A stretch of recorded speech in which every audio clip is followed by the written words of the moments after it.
دیروز در کوچه‌های خیابان، موضع‌های استراحتی، محله و تنگ‌کوچه‌های شهر خوجند معرکه گسترده بی‌ضررگردانی با جلب بیش از 20 عدد تکنیک و زیاده از 70 تن مواد تمیزکاری تشکیل و گذرانده شد.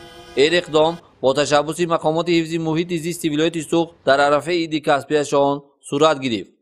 رئیس شهر خوجند معروف محمدزاده و معاون رئیس ولایت سوخت رستم کریمزاده در مراسم افتتاحی چهاربینی بی‌ضررگردانی اشتراک نموده این اقدام نیک را عملی خیرخواهانه و قدم استوار برای سالمی شهروندان و پیشگیری بیماری سرایتی عنوان نمودند. البته امروز من اقدامی که گفتم روی بی‌ضررگردانی هم محله و هم باغ‌های فرهنگی فراغتی شهر هم من کوچه اساسی شهر خیابان اسماعیل سلیمانی یا البته خیلی با مورد است. با نظر داشتم که با هر روز قریب روز دائما دو روز به یک بار تمامی محله‌های شهر بی‌ضررگردانده شده، لیکن باور کنید که البته برای در یک وقت بی‌ضررگردانی تمام حدود شهر خوبی به واسطه تکنیکی نمیرسد. برای همین روز اقدام نگرفتم. باز یک بار دیگر مناداری صمیمی هم خودم و هم مقامات اجرایی به شما میرسم.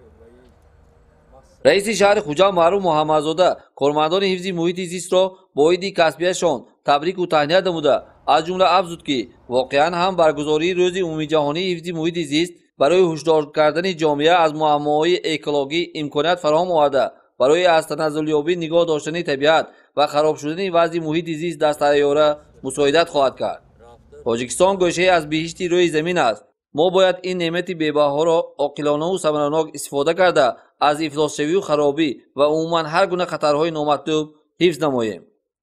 باعث افتخار و سربلندی ماست که شهر خوجند باستانی چون جزئی جدا نشونده تاجیکستان صاحب استقلال دارای طبیعتی بای و رنگین بوده، کوهی سربرفرک کشیده میوه‌گل، چشمه‌های مصفا و دریای روان سیر، باغ و بستان و گلزار و چمنزارها شهر ما را حسن دیگر بخشیده‌اند. بعداً رئیس شهر خوجند معروف محمدزاده و معاون رئیس ولایت سوخت رستم کریمزاده با تکنیک‌های سفربرشونده تمیزگردانی از نزدیک شناس شدند. سپس زیاده از 20 عدد تکنیک و تجهیزات با فراگیری بیش از 70 تن مواد تمیزکاری برای بی‌ضررگردانی کوچه خیابان، تنگ‌کوچه‌ها، موضع‌های استراحتی، ایستگاه‌ها، محله و میکرونواحی‌های شهر سفربر کرده شده.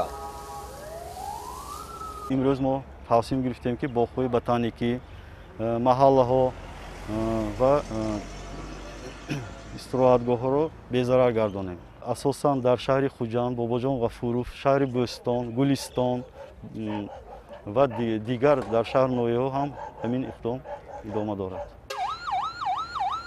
این اقدام مقامات حفظ محیط زیست ولایت سوخت امکان می‌دهد که در شهر خروج بیماری‌های سرایتی بخصوص بیماری نوی کروناویروس پست گردیده در آینده نزدیک از بین خواهد رفت.